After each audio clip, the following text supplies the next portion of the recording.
चलो इस बार the ऑलमनैक of naval Ravikant किताब को समझते हैं। यह किताब तुम्हें बताएगी कि कैसे नेवल रविकांत, जो एक जाने माने नए उद्यमी और निवेशक हैं, धन यानी वेल्थ और खुशी यानी हैप्पीनेस के बारे में सोचते हैं। ये कोई पारंपरिक किताब नहीं है, बल्कि उनके ट्वीट्स, निबंधों और साक्षात्कारों का एक संग्रह है जिसे एरिक जॉर्गेनसन ने संकलित किया है। यह तुम्हें जीवन के दो सबसे महत्वपूर्ण पहलुओं, संपत्ति बनाने और मानसिक शांति पाने पर गहरे विचार और व्यावहारिक सलाह देती है। चलो नेवल की बुद्धिमत्ता को समझना शुरू करते हैं। अध्याय 1, कैसे अमीर बने, यानी धन कैसे प्राप्त करें। दोस्त, क्या तुमने कभी सोचा है कि कुछ लोग इतनी आसानी से धन क्यों बना लेते हैं, जबकि दूसरे संघर्ष करते रहते हैं? यह अध्याय पैसे कमाने के बारे में हमारी सोच को चुनौती देता है। नेवल कहते हैं कि अमीर बनने का मतलब सिर्फ पैसा होना नहीं है, बल्कि यह आज़ादी पाने और अपनी शर्तों पर जीवन जीने के बारे में है। यह तुम्हें सिखाता है कि धन बनाने के लिए तुम्हें एक नए तरीके से सोचना होगा। इस पहले अध्याय के 3 सबसे ज़रूरी सबक कुछ इस तरह हैं। 1. The difference between wealth and money, यानी धन और पैसे में अंतर समझो।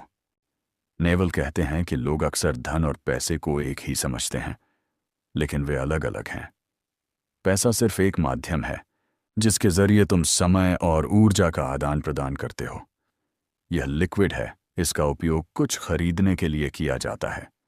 लेकिन धन यानी वेल्थ वह संपत्ति है जो तब भी तुम्हारे लिए पैसा बनाती है जब तुम सो रहे होते हो। यह बिजनेस प्रॉपर्टी, सॉफ्टवेयर या बौद्धिक संपदा यानी इंटेलेक्चुअल प्रॉपर्टी हो सकती है। धन का लक्ष्य पैसा नहीं, बल्कि आज़ादी है। 2. लेवरेज एज अ मल्टीप्लायर, यानी उत्तोलन का लाभ उठाओ। अमीर बनने का सबसे महत्वपूर्ण सिद्धांत उत्तोलन यानी लेवरेज का उपयोग करना है। इसका मतलब है कि तुम अपनी कोशिशों को कई गुना बढ़ा सको। नेवल 3 मुख्य प्रकार के लेवरेज बताते हैं। कोड या मीडिया, सॉफ्टवेयर, किताबें, पॉडकास्ट।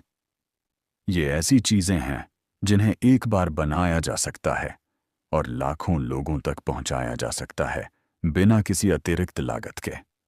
पूंजी यानी कैपिटल, पैसा निवेश करना या बिजनेस में पूंजी का उपयोग करना। लोग, एक टीम बनाना जहां लोग तुम्हारे लक्ष्य के लिए काम करते हैं। लेवरेज ही तुम्हें बिग सोचने और अपने समय को लाखों में बदलने की शक्ति देता है। 3.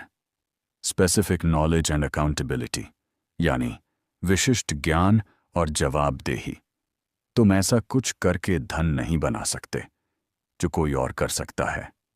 तुम्हें कुछ ऐसा सीखना होगा जिसे नेवल विशिष्ट ज्ञान यानी स्पेसिफिक नॉलेज कहते हैं। यह ऐसा ज्ञान है जिसे सिखाया नहीं जा सकता, जिसे तुम खेलकर या जिज्ञासा से सीखते हो और जिसे समाज तुम्हें सीखने के लिए प्रशिक्षित नहीं करता। यह तुम्हारी अद्वितीय क्षमता है और तुम्हें अपनी कमाई पर जवाबदेही यानी अकाउंटेबिलिटी भी लेनी होगी। इसका मतलब है कि तुम अपने निर्णयों के परिणामों की पूरी जिम्मेदारी लेते हो, अच्छे और बुरे दोनों की। यह तुम्हें उच्च जोखिम, उच्च इनाम वाली भूमिकाओं के लिए योग्य बनाता है। आज अपने आप से पूछो, मैं किस चीज में विशिष्ट ज्ञान रखता हूं जिसे सिखाया नहीं जा सकता, जिसे मैंने खेल खेल में सीखा है, या कोई शौक हो सकता है, कोई अजीब हुनर या कोई ऐसी चीज जिसे तुम दूसरों से बेहतर समझते हो। उस विशिष्ट ज्ञान को पहचानो, क्योंकि यही तुम्हारी असली धन निर्माण शक्ति है। अभी अगर तुम यह सारे बातें अच्छे से समझ गए हो तो हम अगले अध्याय पर चलें। हमने पिछले अध्याय में यह समझा कि धन कैसे बनाया जाता है, धन क्या है, लीवरेज का उपयोग कैसे करें और विशिष्ट ज्ञान व जवाबदेही क्यों जरूरी है। लेकिन सिर्फ धन बनाना ही काफी नहीं है। असली चुनौती है खुश रहना। नेवल रविकांत का यह दूसरा अध्याय धन और खुशी के बीच के गहरे संबंध को उजागर करता है। अध्याय 2 हाउ टू बी हैप्पी यानी खुशी कैसे प्राप्त करें। दोस्त, क्या तुमने कभी ऐसे अमीर लोगों को देखा है जिनके पास सब कुछ है फिर भी उदास या तनाव में रहते हैं, या ऐसे लोग जिनके पास बहुत कुछ नहीं है लेकिन वे अंदर से बेहद खुश हैं। नेवल कहते हैं कि खुशी कोई ऐसी चीज नहीं है जिसे तुम खरीद सको या हासिल कर सको। यह एक मानसिक स्थिति है, एक हुनर है जिसे सीखा जा सकता है, और यह तुम्हारी अपनी पसंद पर निर्भर करती है। इस दूसरे अध्याय के 3 सबसे जरूरी सबक कुछ इस तरह हैं। 1. खुशी एक विकल्प है, आदत नहीं। नेवल कहते हैं कि लोग सोचते हैं कि खुशी कोई ऐसी चीज है जो तुम्हें मिलती है, जैसे लॉटरी जीतना या नौकरी में प्रमोशन मिलना, लेकिन असल में खुशी एक विकल्प है जिसे तुम हर पल चुनते हो। यह अंदर से आती है, बाहर से नहीं। यह कोई आदत नहीं है जो अपने आप विकसित हो जाए, बल्कि यह हर दिन सचेत रूप से की गई पसंद है। यह तुम्हारी आंतरिक शांति और मन की स्थिति पर निर्भर करती है। 2. Live in the present and reduce desires यानी वर्तमान में जियो और इच्छाओं को कम करो। खुश रहने का एक बड़ा हिस्सा वर्तमान पल में जीना है। ज्यादातर दुख या तो अतीत के पछतावे से या भविष्य की चिंताओं से आते हैं। जब तुम पूरी तरह से वर्तमान में होते हो तो तुम्हें शांति मिलती है। नेवल यह भी कहते हैं कि तुम्हारी इच्छाएं ही तुम्हारे दुख का कारण हैं। जब तुम ज्यादा चीजों की इच्छा करते हो तो तुम कभी संतुष्ट नहीं हो पाते। इच्छाओं को कम करना ही खुशी बढ़ाने का सीधा रास्ता है। यह तुम्हें हर उस चीज की सराहना करना सिखाता है जो तुम्हारे पास है। 3. Mental models and self awareness यानी मानसिक मॉडल और आत्म जागरूकता। खुश रहने के लिए तुम्हें अपने दिमागी मॉडलों को समझना होगा, यानी तुम दुनिया को कैसे देखते हो और सोचते हो। तुम्हें आत्म जागरूक होना होगा कि कौन सी बातें तुम्हें परेशान करती हैं और क्यों। नेवल ध्यान और सोचने के लिए समय निकालने की सलाह देते हैं ताकि तुम अपने विचारों और भावनाओं को नियंत्रित कर सको। जब तुम अपनी प्रतिक्रियाओं को समझते हो तो तुम उन्हें बदल सकते हो और सकारात्मक सोच की दिशा में कदम बढ़ा सकते हो। आज अपने दिन में 5 मिनट का समय निकालो और सिर्फ वर्तमान पर ध्यान दो। अपने आसपास की आवाज़ों, दृश्यों और गंधों पर गौर करो। यह महसूस करो कि अभी इस पल में तुम्हारे पास क्या है। यह अभ्यास तुम्हारी इच्छाओं को कम करने और वर्तमान में रहने में मदद करेगा, जिससे तुम्हें अंदरूनी खुशी का अनुभव होगा। अभी अगर तुम यह सारे बातें अच्छे से समझ गए हो तो हम अगले अध्याय पर चलें।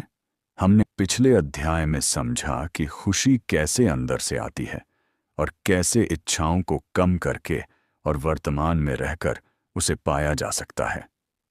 अब सवाल यह है कि अपनी सोच और व्यवहार को कैसे बदलें ताकि हम धन और खुशी दोनों को पा सकें। यहीं पर नेवल रविकांत के मेंटल मॉडल्स काम आते हैं, जो हमें दुनिया को एक नए नजरिए से देखने में मदद करते हैं। अध्याय 3 मानसिक models for better decision making यानी बेहतर निर्णय लेने के मानसिक मॉडल। दोस्त, क्या तुम्हें कभी ऐसा लगा है कि तुम बार बार वही गलतियां करते हो या तुम्हें मुश्किल फैसले लेने में दिक्कत होती है? नेवल कहते हैं कि जीवन और बिजनेस में सफल होने के लिए तुम्हें बस कड़ी मेहनत नहीं करनी, बल्कि सही तरीके से सोचना सीखना होगा। यह अध्याय तुम्हें कुछ ऐसे शक्तिशाली मानसिक मॉडल सिखाता है जो तुम्हें स्पष्टता से सोचने और बेहतर निर्णय लेने में मदद करेंगे। इस तीसरे अध्याय के 3 सबसे जरूरी सबक कुछ इस तरह हैं। 1. फर्स्ट प्रिंसिपल्स थिंकिंग यानी मूलभूत सिद्धांत सोच। हम अक्सर चीजों को ऐसे ही मान लेते हैं जैसे वे हैं, क्योंकि हमेशा से ऐसे ही होती आई हैं।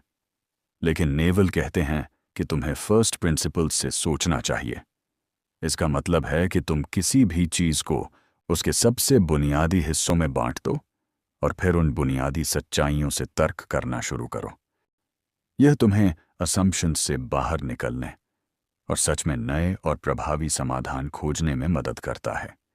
यह तुम्हें सिखाता है कि किसी भी जटिल समस्या के मूल कारण तक कैसे पहुंचा जाए। 2. इन्वर्जन यानी उत्क्रमण।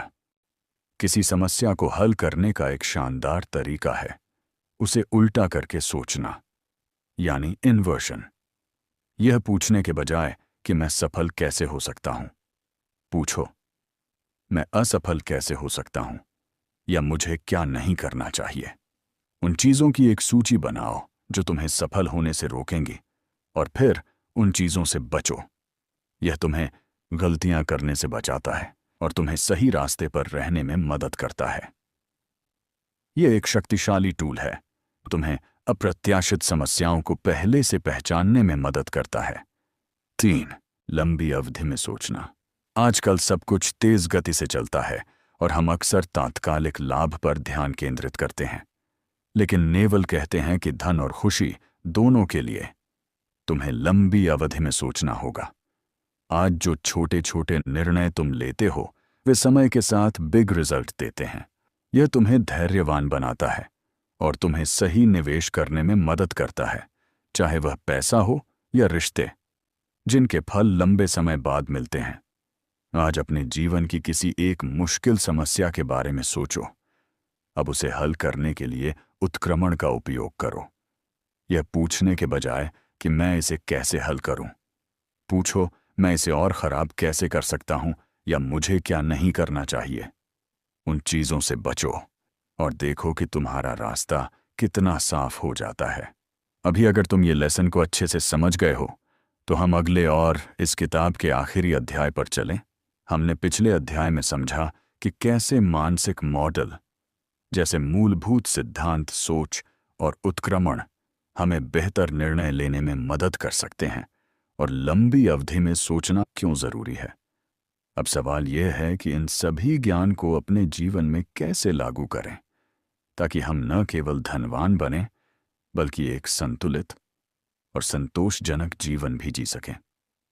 अध्याय 4 है फिलॉसफी एंड सेल्फ इंप्रूवमेंट, यानी दर्शन शास्त्र और आत्म सुधार। दोस्त, क्या तुम्हें कभी ऐसा लगा है कि तुम्हारे पास सब कुछ है फिर भी तुम्हें अंदर से शांति नहीं मिलती, या तुम हमेशा और पाने की चाहत में लगे रहते हो?